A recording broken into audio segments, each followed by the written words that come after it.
gặp lại em dù trên khẽ diệu nghiêng đến nơi anh mắt đây tiếng nói ấy thương thương hoàng gió đây nắng đây thương vơi lời chào như xưa nụ cười như xưa nhịp người đông đưa em nhớ ngày nào tay em nhớ từ 43 tuổi còn không nhớ từ 4 mét một em cao nguyên huyền thoại em cao nguyên cỏ dại một cao nguyên ở trong tôi luôn thật thật luôn xa xôi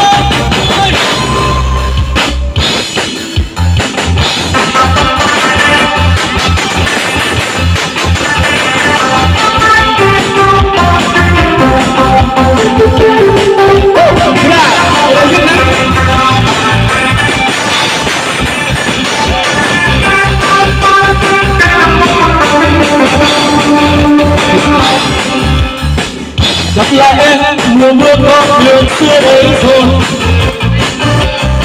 gặp lại em dừng sinh sẽ chiều nghiêng đến hơn anh vẫn đây tiếng nói ấy thương thương có đây nắng có đây thương ơi lời chào như xưa nụ cười như xưa nhịp người đông đưa vẫn như ngày nào tay nhau thì bắn hết hồn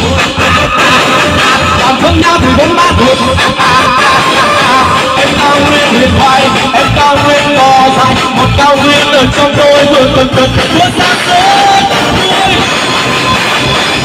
có cây nắng có cây gió có tôi như không bằng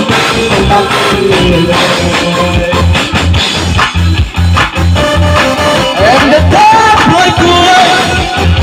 sao thì tôi muốn mất bạn rồi